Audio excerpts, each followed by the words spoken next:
Okay, because you're going to... Hi, Scott Orlin with CINEMA-Magazin. Godzilla. You think you've seen the legend? You're about to get it totally reinterpreted because of this man right here, Gareth Edwards, the director. Gareth, can you talk a little bit about, because audiences have an expectation of Godzilla, and you kind of twist it a little bit. There's a new interpretation. Yeah, I mean, I think that's okay. I think everybody, if you literally got exactly what you expected when you went to the cinema, I think you'd be disappointed.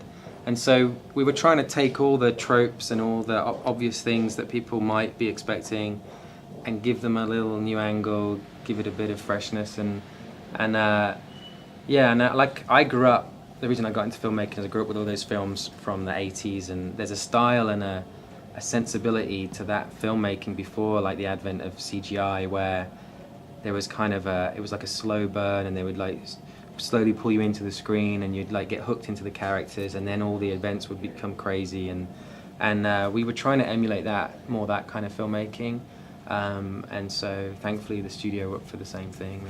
But again, Roland Emmerich had the same problem when he was doing his version of Godzilla, is creating a unique Godzilla is something that's a little different. So can you talk a little bit about the design phase? What were you looking for to make this character stand out on his own and not just be a total replica of what we've seen before? Yeah, I mean, I think if you literally picked up the original Godzilla, like, the Japanese one, and put it in a modern blockbuster, it wouldn't quite stand up.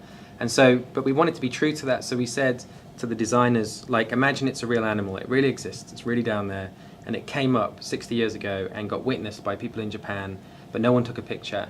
And they went running off and they tried to explain it and draw it, and they went off and made all the movies they made based on that description.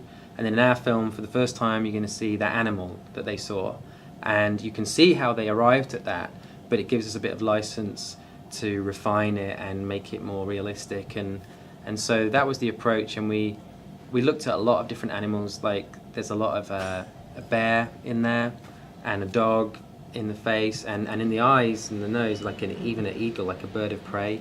There's something very noble about having the nose high near the eyebrows that makes something have a lot of stature, and so we tried to steal from nature and create this sort of character that's outright. And speaking of nature, it's always been a cautionary tale in some respect, but it's always been the interpretation that the nuclear bomb created Godzilla.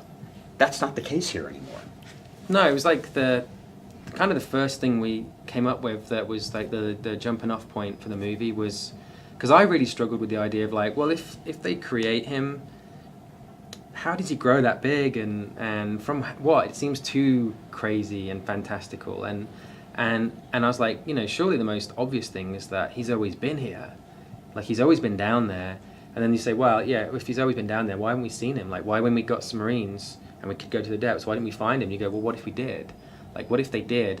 And then what if all those nuclear tests were not tests and they were trying to kill something? And out of that, we were like, oh, that's interesting. Okay, let's go with that. And so it's a little bit of reinvention of history, which felt very appropriate because all those tests happened in 1954, which is when the original Godzilla came out. And so it was tapping in. We wanted to put one foot in the origins of the original, but try and give a different interpretation of it. Just a last quick question for you, and that is, going back to your youth and childhood, there's nothing boys like to do more than destroy things.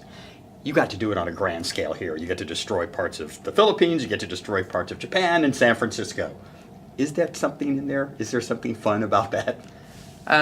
There is weird moments that happen when you're filming that are kind of like strangely exciting. Like, for instance, there was this one time we had all these cars laid out for this scene, and I was looking at them, and one of them, I was like, it's a brand new car, and I just said to the assistant director, I was like, wouldn't that be damaged? Like, wouldn't that be crushed? And they were like, yeah, how do you want it crushed? And I was like, well, like the roof maybe, and the front windscreen. They were like, yeah, okay. And they called in this bulldozer thing, and they're like, whereabouts? Just point where you want it. And I was like, but it's a new car. And they were like, just where do you want it crushed? And I was like, there. And then he came in and went, just flattened the whole thing. And then they put this fake polystyrene rock on top of it, like it had done the damage. And they were like, okay, anything else you want to smash? And it was like, no, I'm good. But it was really like, oh my God, this is what Hollywood does, isn't it? They like, nothing's a problem. Like, we can destroy anything. You are the Godzilla of filmmakers. This is what you do. You can destroy things. Gareth, I cannot thank you enough. Thank you. Thank you very so much. Thanks a lot. And this is Scott Orlin. If you want to read more about Gareth, go to the new Cinema Magazine. You'll see the full interview. Till next time.